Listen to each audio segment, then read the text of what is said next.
Hello everyone, welcome to DC teachers academy. तो आज के इस वीडियो में हम अगेन क्लाइमेटोलॉजी के इम्पोर्टेंट क्वेश्चंस को डिस्कस करेंगे। जैसे कि आपको पता है कि पिछले वीडियो में हम लगभग अप्रॉक्सीमेटली 200 के अप्रॉक्स क्वेश्चंस को डिस्कस कर चुके हैं। तो आज के इस वीडियो में अगेन हम जो है ये जो आज जो मैं क्वेश्चंस लेकर के आया हूँ ये यूजीसी नेट के प्रीवियस ईयर में आए हुए क्वेश्चंस हैं। तो ये आपके सभी एग्ज़ाम के लिए इंपॉर्टेंट है, चाहे वो असिस्टेंट प्रोफेसर का हो, चाहे पीजीटी का हो, चाहे यूजीसी नेट का हो, सभी के लिए इंपॉर्टेंट रहेंगे। ठीक है, तो चलिए स्टार्ट करते हैं। तो देखिए टॉपिक हमारा पहला रहेगा composition and structure of the atmosphere. तो पहला क्वेश्चन है arrange the following traces gases in correct sequence of the concentration in the atmosphere. मतलब एक चीज़ ध्यान रखना है, इसको डिसेंडिंग ऑर्डर में लगाना है। ठीक है, अब हमारे एटमॉस्फेयर में सबसे अधिक मात्रा में कौन सी गैस है? तो आप कहोगे सर नाइट्रोजन है। ठीक है, नाइट्रोजन है, तो नाइट्रोजन तो यहाँ पे दे नहीं रखा है। ठीक है, उसके बाद कौन सी ऑक्सीजन है, फिर कौन सी आर्गन है, फिर CO2 है। तो इस तरीके से, लेकिन यहाँ पे ना तो नाइट्रोजन दे रखा है, ना ही O2 दे रखा है, ना ही आर्गन दे रखा है। तो इसमें क्या करना है, आपको जो दी हुई गिवन गैसेज हैं इन्हीं में से आपको डिसेंडिंग ऑर्डर में लगाना है। तो अब आप बताओ इनमें से सबसे अधिक मात्रा में कौन सी गैस होगी? तो सबसे अधिक मात्रा में देखो, एक चीज़ तो आपको पता होनी चाहिए कि हमारे एटमॉस्फेयर में हीलियम ज़्यादा अधिक मात्रा में होती है हाइड्रोजन से।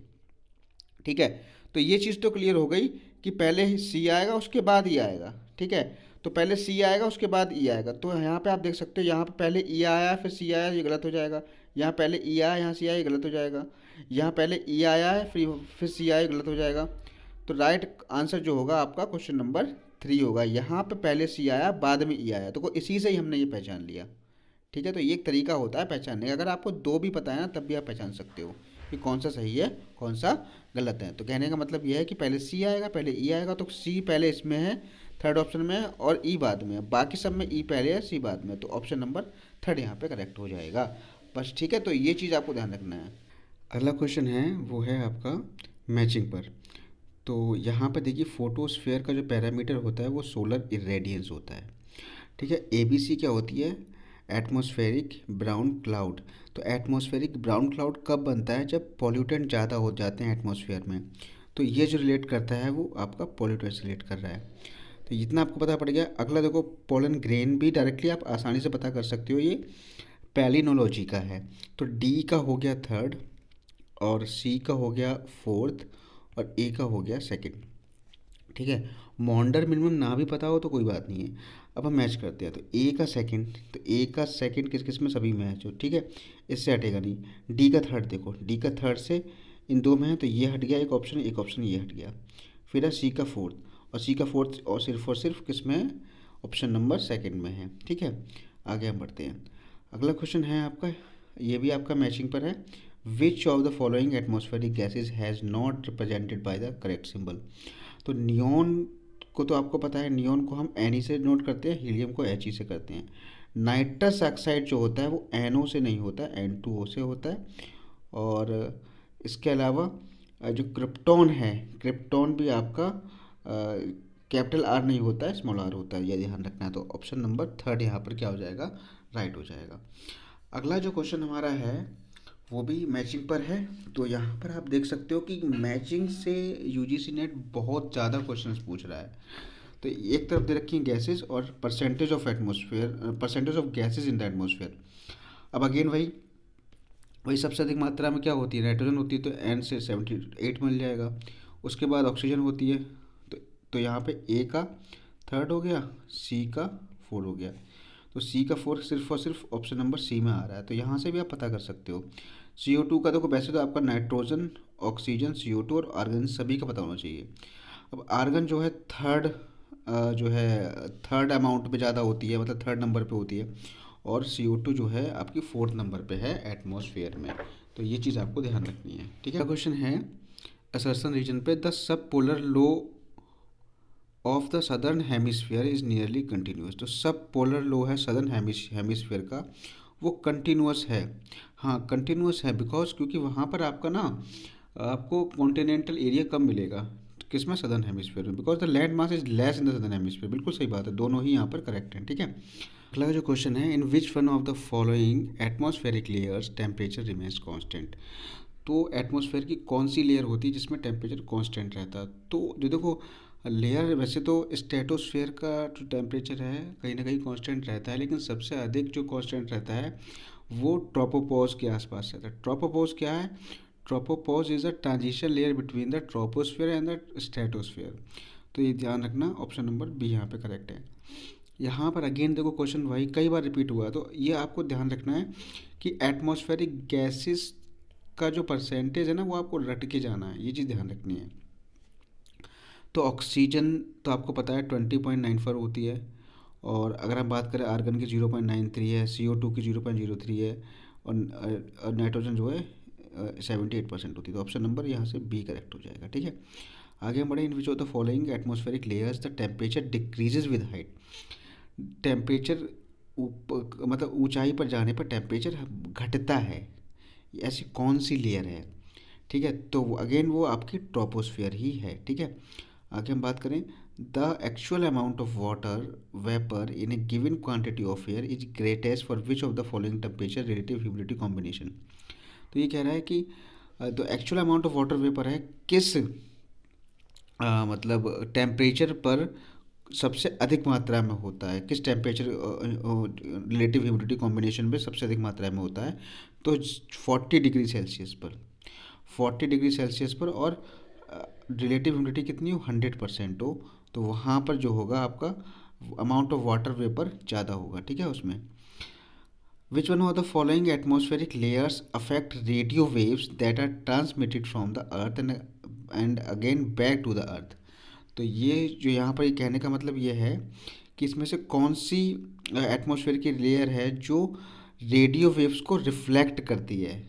ठीक है, रेडियो वेव को क्या करती है, रिफ्लेक्ट करती है। तो सभी को पता होना चाहिए आयनोस्फेयर है वो। ठीक है, या आयनोस्फेयर कह लो या मैग्नेटोस्फेयर भी इसको हम कह सकते हैं।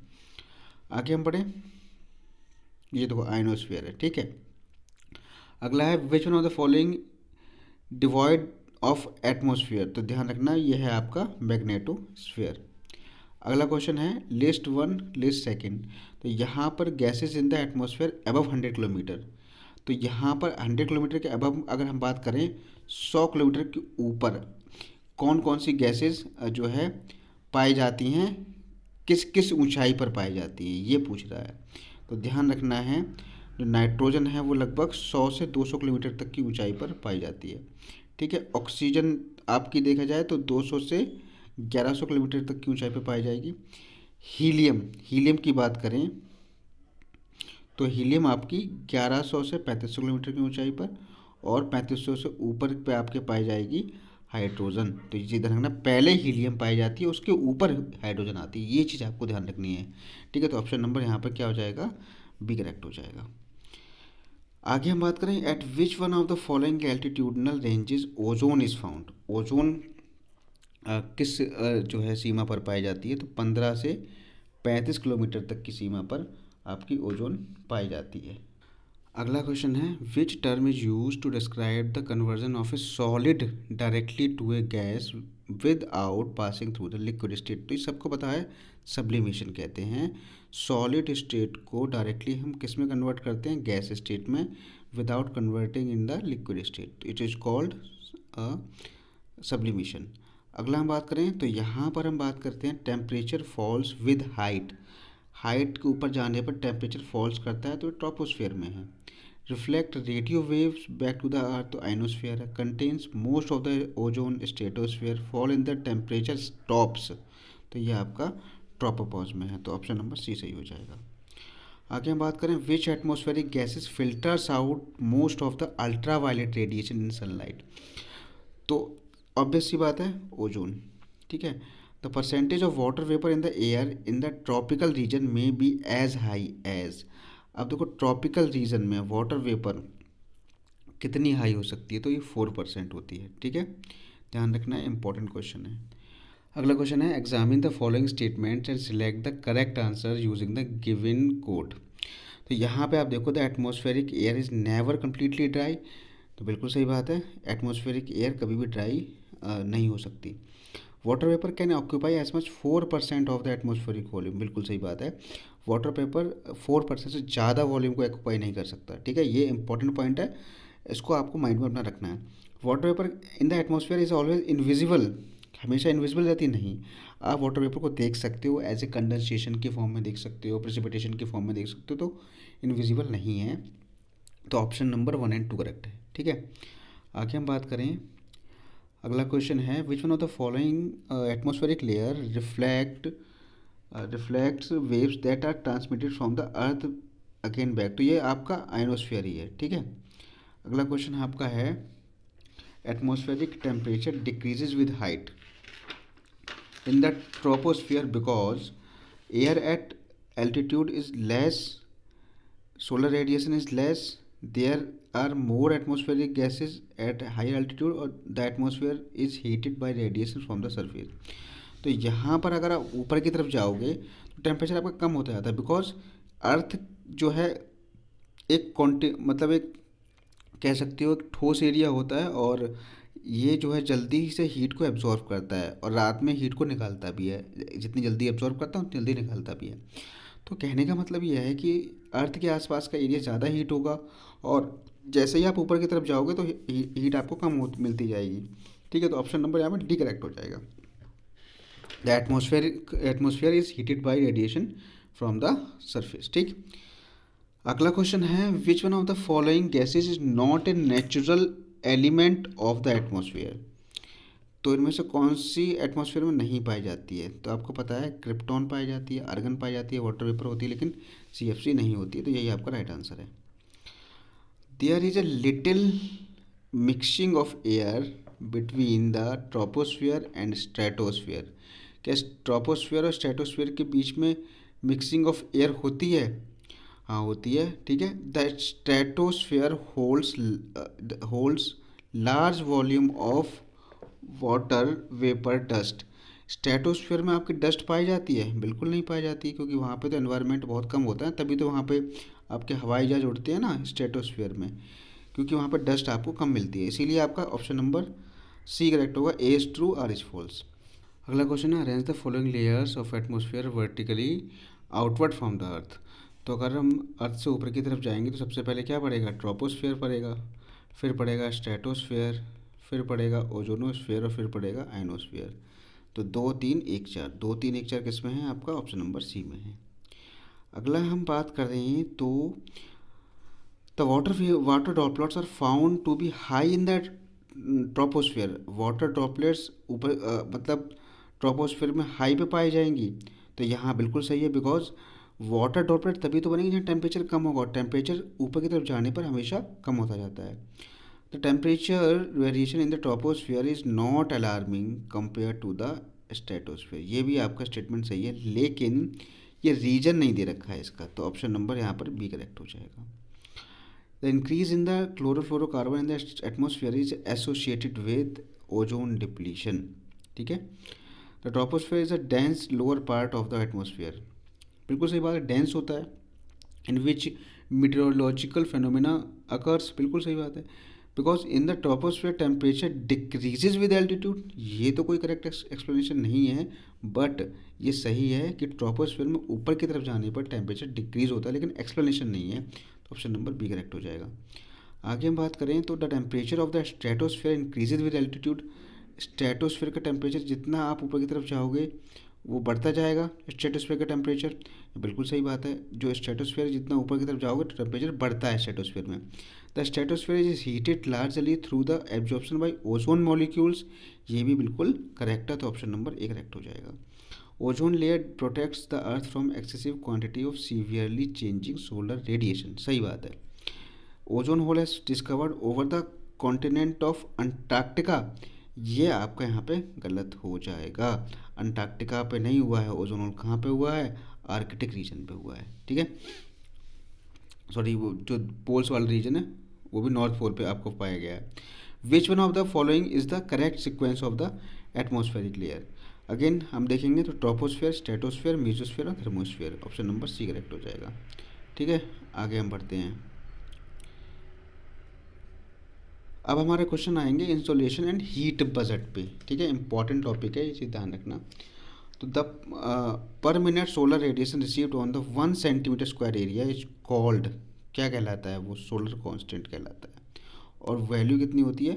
2 ग्राम कैलोरीज पर पर स्क्वायर सेंटीमीटर इसकी जो है होती है वैल्यू होती है, ये चीज़ ध्यान रखना है। और इसको हम लैंगले में भी एक्सप्रेस कर सकते हैं, ये इसकी यूनिट है लैंगले। क्वेश्चन है which of the following phenomena are not involve in the global radiation balance. अब देखो रेडिएशन बैलेंस मतलब हीट बैलेंस में कौन सी फेनोमेना इन्वॉल्व नहीं होती है, तो पायरेनोमीटर। तो पायरेनोमीटर क्या होता है, ये एक सोलर रेडिएशन को मेज़र करने वाला इंस्ट्रूमेंट है। एनीमोमीटर क्या होता है, ये विंड की स्पीड को मेज़र करता है। ठीक है, तो ये सोलर हीट बैलेंस से कोई मतलब नहीं है इनका, तो इसका भी कोई मतलब नहीं, इसका भी कोई मतलब नहीं है। एल्बिडो से मतलब होता है, बिकॉज एल्बिडो क्या है, एल्बिडो जो अर्थ किसी भी लाइट को जितना रिफ्लेक्ट करती है वो उसका एल्बिडो होता है। ठीक है, तो कहने का मतलब यह है एल्बिडो तो रोल प्ले करता है रेडिएशन बैलेंस में, सेंसिबल हीट भी प्ले करती है। तो ऑप्शन नंबर यहाँ पर कह रहा है नॉट इन्वॉल्व, तो option number A and B not involve है।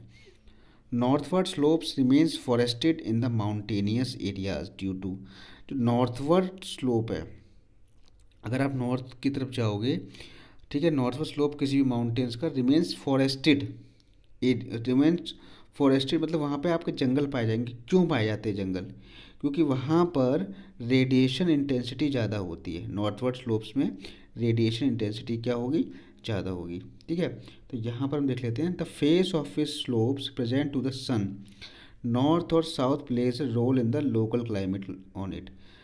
This microclimate helps in determine the types of plant that colonize the slope of force influence which animals down to the area seeking their preferred foods and suitable shelter। कहने का मतलब ये है अगर northward slope जो है सन की तरफ फोकस कर रहा है तो वहाँ पर आपको मैक्सिमम कई प्रकार के प्लांट्स देखने को मिलेंगे, वहाँ वहीं पर ही आपके एनिमल्स देखने को मिलेंगे। तो यहाँ पर कहने का मतलब ये है कि नॉर्थवर्ड स्लोप्स जो आपका फॉरेस्टेड इसलिए रहता है क्योंकि वहाँ पे रेडिएशन इंटेंसिटी ज़्यादा होती है, बिकॉज वहाँ पे सनलाइट पड़ती है। ठीक है, अगला है which of the following percentage of the solar radiation reflected back and scattered to space. अब देखो इसके लिए ना मैंने आपको बताया था, ये पूरा डायग्राम समझाया है, और मैंने आपको हीट बैलेंस वाले, हीट बजट वाले चैप्टर में आपको बहुत अच्छे से पढ़ाया है, ये तो वहाँ जा करके देखना। यहाँ मैं आपको डायरेक्टली बता दे रहा हूँ। तो which one of the following percentage of solar radiation reflected back and scattered to space. तो यहाँ पे अप्रोक्सीमेटली आपका 30% यहाँ पर राइट आंसर रहेगा। ठीक है, आगे हम बढ़ें। तो अब ये ना आप समझ लेना, मैंने वीडियो में आपको अच्छे समझा रखा, वहाँ आपको समझ में आ जाएगा। तो इसके लिए ना वीडियो आप जरूर देखना, मेरा प्लेलिस्ट बनी हुई ज्योग्राफी की। ठीक है, which one of the following surface produces maximum albedo. तो ध्यान रखना मैक्सिमम एल्बिडो जो है आपकी स्नो कवर, जो स्नो होती है उसका एल्बिडो मैक्सिमम होता है। तो यहाँ पे देख सकते हो जो स्नो कवर होता है, फ्रेश स्नो कवर है, वो आपका 70 to 90% लाइट को रिफ्लेक्ट कर देता है। थिक क्लाउड जो है 70 to 80% को करते हैं। फिर थिन क्लाउड है, फिर आपका ग्रास आती है, फिर सैंड आती है। तो ये चीज़ आप देखो ध्यान रखना है। पहला क्या है, स्नो या आइस कह सकते हो, फिर थिक क्लाउड है, फिर थिन क्लाउड है, फिर ग्रास 14 से 37% को करती है रिफ्लेक्ट। ठीक है, एक चीज़ यहाँ ध्यान करना, कॉन्क्रीट यहाँ पर आपकी 15 से 25 करती है और डेजर्ट आपका 35 करते हैं। ठीक है, तो ये चीज़ ध्यान रखना है। तो डेजर्ट आपके आ जाएंगे पहले, ग्रास आपकी बाद में आएगी। ठीक है, और फॉरेस्ट आपका 5 से 10% करते हैं, वाटर 3 से 5 करता है, सबसे कम करता है रिफ्लेक्ट। ये चीज़ आपको ध्यान रखनी है, वाटर। अगला क्वेश्चन है, तो ये ना टेबल आप याद कर लेना, ये लिख लेना है, इंपॉर्टेंट टेबल है। Which one of the following latitude has no surplus and deficit heat balance in the northern hemisphere. इसमें से कौन सा लैटिट्यूड है जो surplus and deficit heat balance northern hemisphere में रखता है, मतलब नो सरप्लस और डेफिसिट हीट बजट।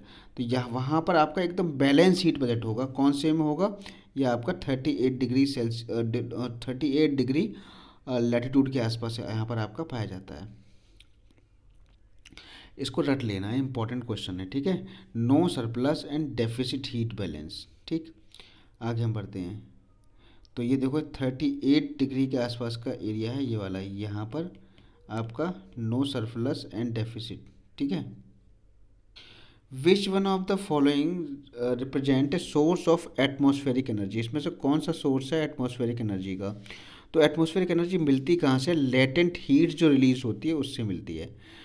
फिर land surface is heating more quickly to a greater extent than water surface which when subjected to equal amount of insolation. बिल्कुल सही बात है।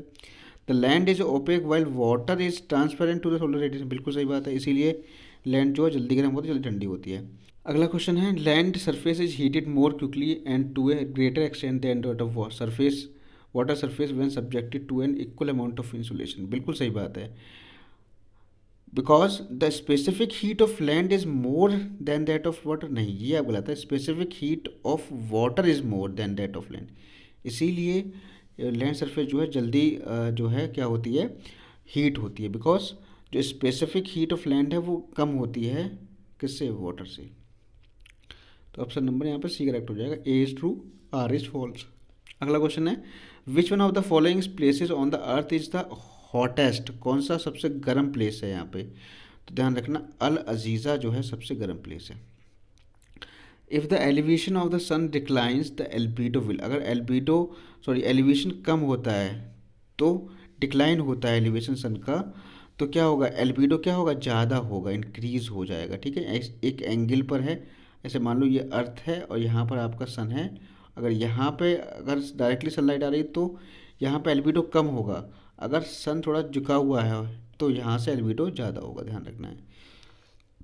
आगे हम बढ़ें, some heat is received by atmosphere even after sunset. किसके कारण होती है, यह होती है आपकी टेरेस्ट्रियल रेडिएशन के कारण। Insolation reaches the earth surface in the form of, insolation earth की सरफेस पे किस फॉर्म में पहुंचता है, शॉर्ट वेव्स, लॉन्ग वेव्स, किसके फॉर्म में पहुंचता है, तो वो ध्यान रखना शॉर्ट वेव की फॉर्म में पहुंचता है, लेकिन अर्थ जो है उसको लॉन्ग वेव की फॉर्म में बाहर निकालती है। Energy that is reflected by atmosphere, energy जो एटमॉस्फेयर रिफ्लेक्ट कर देता है, does not heat the atmosphere, has a different wavelength than incoming energy, is usually short energy like visible light which does not penetrate the atmosphere. जो light को reflect, energy जो होती है वो रिफ्लेक्ट जो होती है एटमॉस्फेयर के द्वारा, ठीक है, इज यूजली शॉर्ट एनर्जी होती है like visible light which does not penetrate the atmosphere. तो ऑप्शन नंबर सी करेक्ट हो जाएगा।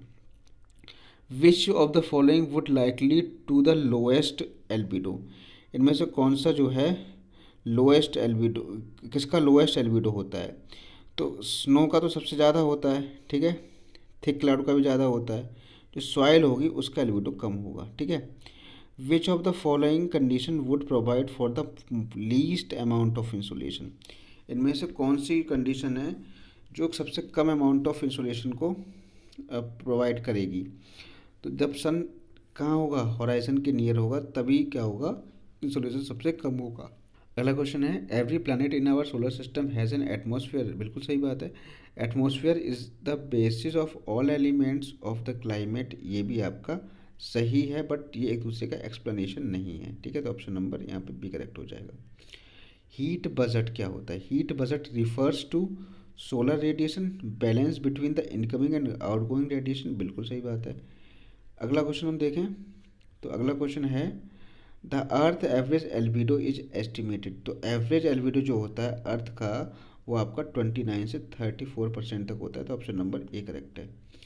टेम्परेचर के बारे में पढ़ें, which of the following terms are not associated with the psychrometer, कौन सा जो है टर्म्स साइक्रोमीटर के साथ एसोसिएट नहीं होता है, ध्यान रखना, थर्मोमीटर, स्वेबल जॉइंट, स्क्रीन और सीव। तो यहाँ पर जो राइट आंसर होगा वो स्क्रीन और सीव होगा, ऑप्शन नंबर 3। तो साइक्रोमीटर में होता क्या है, साइक्रोमीटर में देखो ये आपका एक साइक्रोमीटर डिवाइस है, नीचे जो लगा होता है इसे हम कहते हैं वेटेड विक, ठीक है, इससे ही ये डाला जाता है, ठीक है, किसमें, किसी भी लिक्विड में ये आपका डाला जाता है। स्पेशली जो साइक्रोमीटर होता है वो किस लिए यूज़ होता है, ये आपका ह्यूमिडिटी को मतलब चेक करने के लिए यूज़ होता है, तो इसीलिए वेटेड विक होती है, इसी के ऊपर लगाई जाती है। एक यहाँ पे होता है वेट वल्व थर्मोमीटर, एक होता है यहाँ पे ड्राई वल्व थर्मोमीटर, मतलब 2 थर्मोमीटर यहाँ पे होते हैं। यहाँ पर एक होता है हैंडल और यहाँ पे स्वाइवेबल जॉइंट होता है, ठीक है, तो ये चीज़ आपको ध्यान रखना। तो यहाँ पे क्या क्या आपको मिल गया, थर्मोमीटर होता है, स्विवेबल जॉइंट होता है, लेकिन स्क्रीन और सीव नहीं होता है। आगे हम बात करें which of the following statement is are correct about water, about sea water, यहाँ पे है about sea water, sea water के कंटेक्स्ट में क्या करेक्ट है। The density of the sea water depends upon the temperature, pressure and salinity. बिल्कुल सही बात है, डेंसिटी जो है किस पे डिपेंड करती है, टेम्परेचर पे डिपेंड करेगी, ऑब्वियस सी बात है, सैलिनिटी पे डिपेंड करेगी। Convergence of water has no effect on density, convergence of water जो होता है वो डेंसिटी पे इफेक्ट करता है भाई, ठीक है। क्यों करता है? बिकॉज अगर गर्म वाटर है ठंडा वाटर कन्वर्ज करेगा तो जैसे टेम्परेचर कम या ज़्यादा होगा तो डेंसिटी तो इफेक्ट करेगी, तो ये तो आपका गलत हो गया। हाँ, बताना क्या है, करेक्ट बताना है। The thermal expansion of water varies with the increase and decrease of temperature, बिल्कुल सही बात है, ये आपका सही है। थर्मल एक्सपेंशन जो होगा वाटर का, वो टेम्परेचर के बढ़ने और कम होने से क्या होगा, घटता बढ़ता रहता है। In the middle latitudes due to an excess of precipitation the density is higher. Middle latitude पे क्या प्रेसिपिटेशन ज़्यादा होता है, उसकी वजह से डेंसिटी ज़्यादा होती है, यह आपका गलत है, ठीक है। प्रेसिपिटेशन की वजह से डेंसिटी क्या होगी, ज़्यादा होगी नहीं, डेंसिटी और कम हो जाएगी, बिकॉज सैलिनिटी कम हो जाएगी, ठीक है। तो ऑप्शन नंबर यहाँ पर करेक्ट होगा। अगला हम बात करें तो what will happen if the earth absorb all the incident energy. अगर जितनी भी एनर्जी सन से आ रही है वो सारी एब्जॉर्ब कर ले, इंसिडेंट एनर्जी जितनी भी है, तो क्या होगा, तो अर्थ जो है कॉन्स्टेंटली हीटिंग, उसकी हीट जो होगी वो बढ़ती जाएगी, ठीक है। बाकी ऑप्शन तो रिलेवेंट है ही नहीं भाई, है ना। Which one of the following statement are correct about the vertical distribution of temperature. देखो मैंने पढ़ाया आपको, वर्टिकल डिस्ट्रीब्यूशन ऑफ टेम्परेचर पढ़ाया, हॉरिजेंटल डिस्ट्रीब्यूशन ऑफ टेम्परेचर पढ़ाया है। तो यहाँ पे हम बात करें तो the sun ray have no effect below 600 feet. 600 feet के नीचे क्या सनरेज कोई भी इफेक्ट नहीं डालती है? तो बिल्कुल सही बात है, 600 फीट के नीचे जो है सनरेज का कोई भी इफेक्ट नहीं पड़ता है। अगर हम वर्टिकल डिस्ट्रीब्यूशन ऑफ टेम्परेचर की ओशियंस में बात करें तो ये जो आपका है ना, ये आपका ओशिनोग्राफी का जो है क्वेश्चन यहाँ डाल दिया, हालांकि हम आगे पढ़ेंगे, ठीक है। तो 600 फीट के नीचे कोई इफेक्ट नहीं होता है, बिल्कुल सही बात है, ठीक है। अगला है the in spite of movement of water large part of sea is relatively cold. बिल्कुल सही बात है। जैसे आपका आप देखोगे अंटार्कटिका वाला रीजन है, आर्कटिक वाला रीजन है, ये आपका बर्फ़ में जमा हुआ है, तो लार्ज पार्ट जो अभी भी आपको बहुत ज़्यादा कोल्ड है। 80% of the water in the ocean has a temperature permanently 40 degree Fahrenheit, बिल्कुल सही बात है, ठीक है। फिर the vertical rate decreases in temperature from equator to poles. Vertical rate decrease in temperature from equator to pole से same नहीं है, यहाँ पर चेंज होती है, तो ये आपको गलत है। तो ऑप्शन नंबर यहाँ पर ए करेक्ट हो जाएगा। अगला हम बात करें, which one of the following landmass is recorded world lowest air temperature. तो ये तो ये आपका एक कह सकते हो कि जो क्वेश्चन है, अगर आपका करंट अफेयर की तरह भी पूछा जा सकता है, ठीक है। ध्यान रखना, अगर जुलाई 1983 की बात करें तो सबसे लोएस्ट टेम्परेचर कहाँ पर हो सकता है, अच्छा आप खुद बताओ कहाँ हो सकता है? अंटार्कटिका पर हो सकता है, ठीक है। The difference between mean temperature of its latitude is called. Mean temperature जो होता है उनके बीच में डिफरेंस होगा, वो टेम्परेचर एनामोली कहलाती है। अगला हम बात करें तो विच of the following required calories of heat increase temperature by 10 degree Celsius for 1 gram of water. तो यहाँ पर है आपका 10 कैलोरी, ठीक है। तो यहाँ पर 10 calories required calories of heat to increase the temperature by 10 degree Celsius for 1 gram of water, ठीक है। तो यहाँ पर चीज़ ध्यान रखना है, 10 कैलोरी एनर्जी रिक्वायर्ड होगी। The most stable condition occur during a temperature inversion when the temperature actually increases with height. अगर टेम्परेचर इंक्रीज कर रहा है हाइट के साथ में तो स्टेबल कंडीशन होगी, बिल्कुल सही बात है। वहाँ पे कैसी कंडीशन होगी? स्टेबल कंडीशन होगी। वैसे तो टेम्परेचर नॉर्मली अगर हम ऊपर की तरफ जाते हैं तो कम होता है, अगर ऊपर की तरफ जाने पर टेम्परेचर क्या हो, स्टेबल हो, मतलब बढ़े, इंक्रीज हो, तो वहाँ पे क्या होगा, ये स्टेबल कंडीशन होती है। Because temperature leads to greater vertical air movement, ये आपका गलत है। तो ऑप्शन नंबर यहाँ पर सी करेक्ट हो जाएगा। बात करें which one of the following isotherms for the average temperature of the warmest month is generally accepted as equatorward edge of the tundra climate. कह रहा है कि इनमें से कौन सा which one of the following isotherms, जो isotherms हो क्या होता है, एक लाइन होती है जो इक्वल टेम्परेचर्स को जोड़ने पर बनती है। For the average temperature of the warmest month is generally accepted as equatorward edge of the tundra climate. तो ये आपका 10 डिग्री सेल्सियस है, ठीक है। A place located at a higher altitude generally experiences than a low elevation place in adjoining valley. अब एक higher altitude पर कोई भी प्लेस है उसमें क्या होगा, लोअर एल्टीट्यूड के मुकाबले क्या क्या कंडीशन वहाँ पर बन सकती है। तो यहाँ पर अगर हम देखें कि जो है टेम्परेचर रेंज जो होगी, ठीक है, a greater daily temperature range, a lower annual mean temperature range, a lower daily temperature range, या both a greater daily temperature range and lower annual mean temperature. बिल्कुल ये आपका ऑप्शन नंबर डी करेक्ट होगा यहाँ पे, ठीक है। आगे हम बात करें, the fall in the temperature in troposphere is known as, अगर ट्रोपोस्फियर में टेम्परेचर कम हो रहा है उसको हम क्या कहते हैं, उसको हम लैप्स रेट कहते हैं। अगला जो क्वेश्चन है, an aircraft is flying eight an altitude of 10 kilometre, at that altitude the temperature is -40°C, what is the ambient temperature on the ground. अब देखो यहाँ पे ना -40°C टेम्परेचर है 10 किलोमीटर के ऊपर। तो अगर हम देखें 6°C टेम्परेचर कम होता है पर किलोमीटर के हिसाब से, तो 10 किलोमीटर के हिसाब से 60°C टेम्परेचर कम होगा। तो -40 + 60 करेंगे तो यहाँ पे आ जाएगा 20। तो ऑप्शन नंबर यहाँ पे डी करेक्ट होगा, ना कि बी। तो ये आपका गलत दे रखा है, ठीक है। Which one of the location listed below should have the highest annual temperature range, कहाँ पर आपकी हाइएस्ट एनुअल टेम्परेचर रेंज होगी। तो ऑब्वियस सी बात है, जो आपका मिड लैटिट्यूड कॉन्टिनेंटल सेंटर होता है यहाँ पर आपकी एनुअल टेम्परेचर रेंज क्या है, जहाँ पर एनुअल टेम्परेचर रेंज मीन्स किसी 12 महीने में से किसी महीने में जो सबसे ज़्यादा टेम्परेचर होगा माइनस जो सबसे कम टेम्परेचर होगा, उसका जो डिफरेंस होता है वो टेम्परेचर रेंज कहलाता है। तो वो आपका मिड लैटिट्यूड कॉन्टिनेंटल सेंटर पे होगा, ट्रॉपिकल पे होगा नहीं, क्योंकि यहाँ पे ना वर्ष भर लगभग समान टेम्परेचर ही रहता है, ठीक है।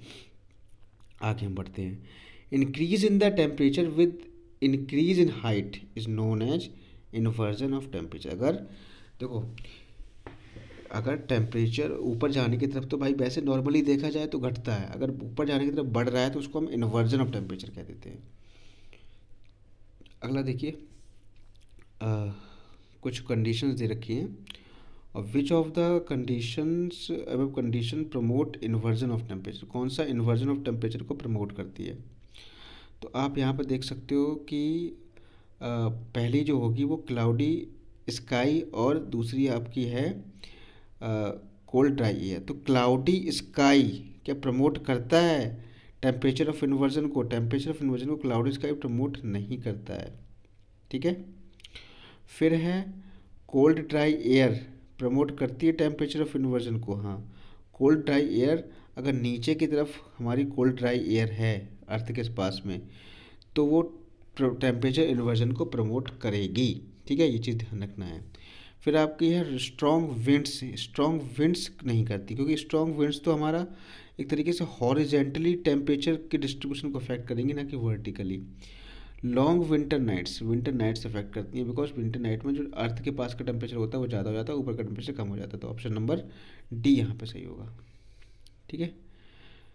और यहाँ पे जो कंडीशंस है किसके लिए, इन्वर्जन के लिए, टेम्परेचर इन्वर्जन के लिए, long winter nights, cloudless sky, ये ध्यान रखना, क्लाउडलेस और clear sky, presence of dry air near the ground and snow covered ground surface, ये आपकी सारी कंडीशन है टेम्परेचर ऑफ इन्वर्जन के लिए इंपॉर्टेंट है।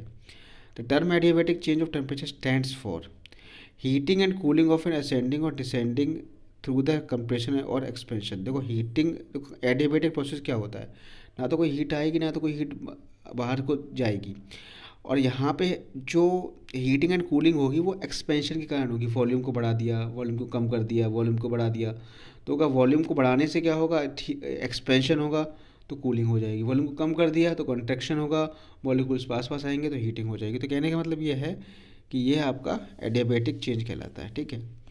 अगला है, what are the effects of the low level temperature inversion occurring in cool nights over the urban areas. तो यहाँ पे कौन कौन से इफ़ेक्ट हो सकते हैं जो लो लेवल टेम्परेचर इन्वर्जन के, कहाँ पर, अर्बन एरियाज़ में। तो एंट्रैपमेंट ऑफ पॉल्यूटेंट, हाँ पॉल्यूटेंट का एंट्रैपमेंट हो सकता है, क्योंकि टेम्परेचर इन्वर्जन में कहने का मतलब होगा अर्थ के सरफेस का टेम्परेचर ज़्यादा होगा और टेम्परेचर का सबसे कम होगा अर्थ के सरफेस के पास का, तो वहाँ पे क्या होगा, वहाँ पे आपका स्मॉग बनेगा। स्मॉग जब बनेगा तो वहाँ पे जो है जो पॉल्यूटेंट होंगे उस स्मॉग के अंदर चले जाएंगे। तो ऑप्शन नंबर ए तो यहाँ पे बिल्कुल सही है।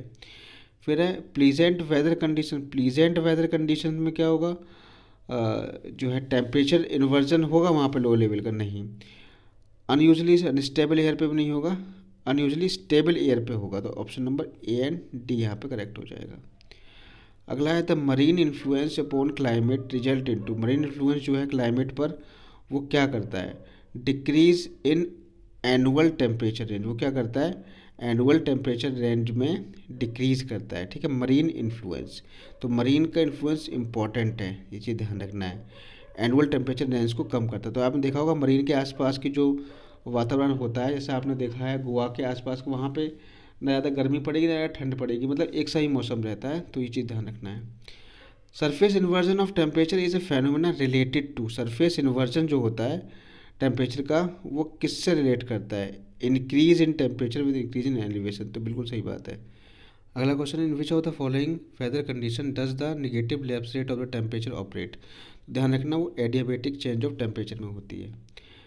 A line connecting all point of highest mean temperature is called.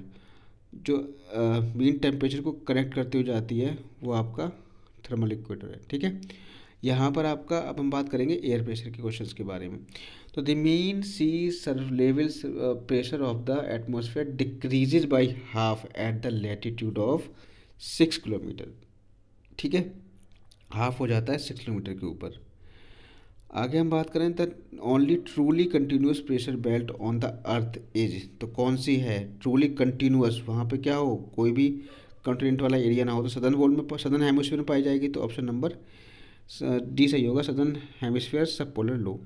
Which one of the following is not a factor to affect the atmospheric pressure. Atmospheric pressure को कौन सा इफेक्ट नहीं करेगा, तो रेनफॉल इफेक्ट नहीं करता, बाकी सब करते हैं, ठीक है। तो ये आपको और दिख रहे होंगे, एल्टीट्यूड इफेक्ट करता है, टेम्परेचर है, एयर सर्कुलेशन है, रोटेशन ऑफ द अर्थ है, वाटर वेपर भी है। The unit of air pressure measurement is degree तो होती नहीं टेम्परेचर की, आइसोबार प्रेशर की होती है, मीटर पर सेकंड वेलोसिटी की होती है, तो हेक्टा पास्कल होती है एयर प्रेशर की, ठीक है। द स्टैंडर्ड एयर प्रेशर कितना होता है, 1013.25 मिली बार, ठीक है, या फिर हम कह सकते हैं 1.0132 बार, ठीक है, ये भी ध्यान रखना है। तो ऑप्शन नंबर बी करेक्ट हो जाएगा। Atmospheric pressure at sea level, sea level पे कितना होता है, वो 1034 gram per centimetre square. The Atlantic sub tropical high pressure cell is called, क्या कहते हैं उसको, हम एजोर्स हाई कहते हैं। तो Atlantic sub tropical high pressure cell जो होती है उसको हम एजोर्स हाई कहते हैं, ठीक है। आगे हम बढ़े, तो यहाँ पर ख़त्म हो गए आपके एयर प्रेशर वाले क्वेश्चन। अब हमारा आ गया एयर पार्सल, ठीक है। एयर पार्सल में सॉरी एयर सर्कुलेशन। तो एयर सर्कुलेशन के क्वेश्चंस आपके इंपॉर्टेंट है आपके एग्जाम के लिए। चलिए स्टार्ट करते हैं। देखिए which one of the following local wind is a katabatic wind. तो कैटाबेटिक विंड कौन सी होगी, मिस्ट्राल है, ठीक है। मिस्ट्राल जो है आपकी कैटाबेटिक विंड। कैटाबेटिक विंड क्या होती है, katabatic wind is a type of wind formed by cooling and sinking dense air. मतलब अगर वो नीचे सिंक कर रही है तो उसे हम कहते हैं कैटाबेटिक विंड। तो कैटाबेटिक विंड क्या होती है, मिस्ट्राल है। This type of wind is found nearly large bodies of water and descend from the higher elevation toward the lower elevation, ठीक है। तो मिस्ट्राल विंड जो होती है, तो it is a cold local wind which blows in Spain and France from north west to south east direction. North west से south east direction की तरफ फ्लो होती है इस तरीके से, ठीक है। This winds are more common and effective during the winter season become development of high pressure over Europe and low pressure over Mediterranean Sea. और मेडिटेरेनियन सी पर अगर लो प्रेशर बनना है तो वहाँ पे क्या होगी, बारिश होगी। They become extremely cold when they blow through the central plateau of descent into the Rhine valley of southern coast of France, ठीक है। Arrange the following in a special order from the equator. अब सबसे पहले क्या होता है, doldrum होगा। Doldrum के बाद क्या होगा, डोल्ड्रम के बाद अगर आप देखोगे तो क्या आता है आपके नॉर्थ ईस्ट ट्रेड विंड्स आती हैं। नॉर्थ ईस्ट ट्रेड विंड के बाद में क्या आता है आपका हॉर्स लैटिट्यूड, फिर आपकी वेस्टर्लीज आती है। ऑप्शन नंबर ए करेक्ट है, ठीक है। आगे हमारे अगला क्वेश्चन है which one of the following local winds are not related to the drainage wind. कौन सा ड्रेनेज विंड से रिलेटेड नहीं करता है, तो बोरा तो आपकी एक ठंडी पवन है, ठीक है। जो मिस्ट्रल है ये आपकी पवन है, ठीक है। सांताना भी पवन है। रॉसबी जो होती है एक आपकी वेव्स होती है, रॉसबी वेव्स कहाँ पे होती है, ये आपकी किस में पाई जाती हैं? जेट स्ट्रीम में पाई जाती है Rossby waves. Which one of the following is closely associated with westerlies? Westerlies के साथ कौन सा क्लोजली एसोसिएटेड है? तो फ्यूरियस 50s भी आपका एसोसिएटेड होगा। इसके अलावा बॉयल्स गैस लॉ, या हम कह सकते हैं वॉकर सर्कुलेशन, या आपका रॉसबी वेव्स। तो यहाँ पर आपको कौन सा रिलेट करेगा? तो एक चीज़ ध्यान रखना, जो आपका वेस्टर्लीज से रिलेटेड होगा वो आपकी एक तो फ्यूरियस 50s होगा और एक आपका रॉसबी वेव्स होगा। तो option number A and D correct होगा, ना कि option number A and B. ठीक है, ये चीज़ ध्यान रखना है। आगे हम बात करें, अगला जो क्वेश्चन है लेमिनार फ्लो। लेमिनार फ्लो क्या होता है? जब कोई पार्टिकल्स जो होते हैं वो एक ही डायरेक्शन में पॉइंट आउट कर जाते हैं, एक ही डायरेक्शन में जो फ्लो होता है उसको हम लेमिनार फ्लो कहते हैं। तो ऑप्शन नंबर 2 करेक्ट हो जाएगा। अगला है लिस्ट 1 को, यहाँ लोकल विंड्स और कंट्रीज़ को मैच करना है। तो देखो फान जो विंड होती है वो कहाँ की होगी? तो जो फान विंड होती है वो स्विट्ज़रलैंड की है। ठीक है, किसकी है? स्विट्ज़रलैंड की है। ठीक है। चिनूक तो सभी को पता है, यूएसए। चिनूक कहाँ की है? यूएसए। कई बार हम कर चुके हैं इस क्वेश्चन को। यामो कहाँ की होगी? जापान की होगी। और नॉर्वेस्टर आपकी न्यूजीलैंड की हो जाएगी। तो ऑप्शन नंबर बी करेक्ट हो जाएगा। ठीक है, nor'wester New Zealand, Yamo Japan, foehn Switzerland और चिनूक यूएसए। तो यहाँ पर और देख सकते हो कि नॉर्वेस्टर क्या है? वार्म विंड है, न्यूजीलैंड में फ्लो होती है। यामो भी एक वार्म विंड है जापान में। फान जो होती है एक वार्म एंड ड्राई विंड है, northern slope of Alps mountain के उत्तरी ढालों पर प्रवाहित होती है स्विट्जरलैंड में। ठीक है, और इसके अलावा चिनूक जो है एक आपकी वार्म विंड है जो आपकी यूएसए में रॉकी माउंटेन्स में लीवार्ड साइड पर प्रवाहित होती है। ठीक है। अगला है wind is the result of only the vertical difference in the atmospheric pressure. बिल्कुल सही बात है। जो आपका विंड है वो ओनली लगा हुआ है, लेकिन ओनली केवल उसके जो है प्रेशर डिफरेंस के कारण नहीं होती है। तो ओनली जहाँ पे लग गया वो आपका गलत हो गया। ठीक है। Wind is natural attempt to balance inequalities in air pressure. बिल्कुल सही बात है। ये आपका जहाँ पर आपका हाई प्रेशर होगा, जहाँ पर आपका लो प्रेशर होगा, हाई प्रेशर लो प्रेशर की तरफ चलेगी, जिससे कि प्रेशर को बैलेंस कर सके। तो ऑप्शन नंबर ए फॉल्स है, आर क्या है? ट्रू है। ठीक है, ये चीज़ आपको ध्यान रखना है। एक तो ये आपका वर्टिकल डिफरेंस नहीं है आपका, ये आपका हॉरिजेंटल डिफरेंस होती है, ये भी आपको ध्यान रखना है। आगे हम बात करें, which of the following latitude is known as the calms of Cancer. तो calms of Cancer 25 degree north latitude में ध्यान रखना है। Which one of the following is correct sequence of the surface component of pressure and wind from equator to the poles. तो equator से poles की तरफ कौन सा करेक्ट सिक्वेंस है? तो ट्रेड विंड्स पहले आएंगी। ठीक है, फिर आपको सब ट्रॉपिकल हाई, वेस्टर्लीज, फिर पोलर ईस्टर्लीज। तो ऑप्शन नंबर डी करेक्ट हो जाएगा। सब बता चुका हूँ मैं आपको। अगला क्वेश्चन है, above 1000 metre altitude most winds follow a geostrophic और नियर जियोस्ट्रॉफिक कोर्स। यह आप सही बात है। 1 किलोमीटर के एल्टीट्यूड पर मोस्टली जो है विंड आपकी जियोस्ट्रॉफिक विंड बन जाती है। जियोस्ट्रॉफिक विंड क्या है? आपको मैंने बड़ा पढ़ा रखा है, वीडियो में जाके देखिए।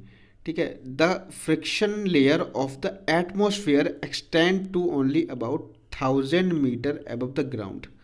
जो फ्रिक्शन लेयर है एटमॉस्फेयर की वो एक्सटेंड करती है 1000 मीटर्स अबव द ग्राउंड। ये भी आपकी बात सही है। देखो यहाँ पे फ्रिक्शन लेयर, देखो यहाँ पे होता क्या, फ्रिक्शन लेस लेयर है, फ्रिक्शन लेयर नहीं, फ्रिक्शन लेस लेयर है, क्योंकि 1 किलोमीटर के ऊपर क्या होगा, फ्रिक्शन तो आपका जीरो हो जाएगा, होगा ही नहीं, तभी विंड जो है बिल्कुल आपकी जियोस्ट्रॉफिक विंड बन जाती है। तो ऑप्शन नंबर ए करेक्ट है। The frictionless layer is of the atmosphere extend only about 1000 metre above the ground. Frictionless layer है, देखिए फ्रिक्शन लेस लेयर।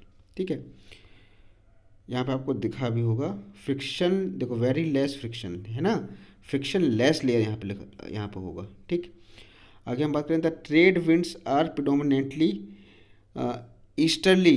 जो ट्रेड विंड्स होती हैं वो ईस्टर्लीज होती हैं। तो ये आपका बिल्कुल सही है। ईस्टर्ली विंड्स को हम ट्रेड विंड्स ही कहते हैं, क्योंकि ईस्ट से आती, ईस्ट से फ्लो होने वाली विंड को हम ईस्टर्ली विंड कहते हैं। And easterly wind blows from west to east, west to east नहीं, ईस्ट टू वेस्ट जाती हैं। तो ऑप्शन नंबर ए सही है, आर गलत है। तो ऑप्शन नंबर सी यहाँ करेक्ट हो जाएगा। अगला क्वेश्चन है, which of the following statement is not true about the Coriolis force.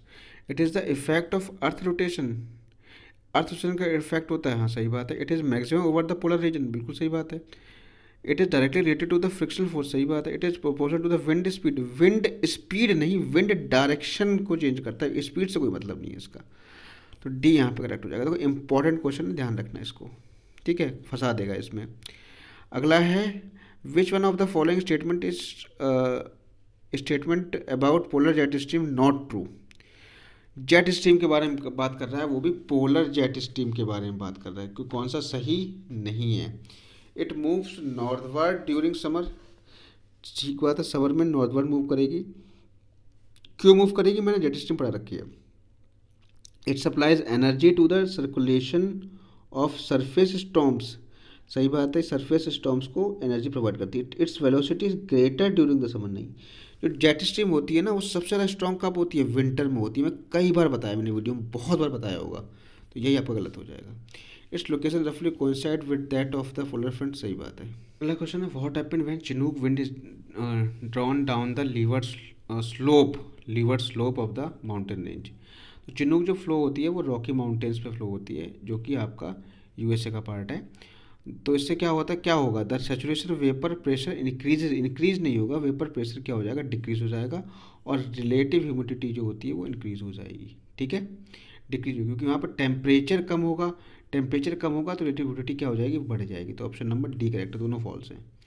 आगे हम बात करें, अब देखो ये इंपॉर्टेंट क्वेश्चन है और ये आ भी सकता है, जो एब्सोल्यूट ह्यूमिडिटी क्या होती है।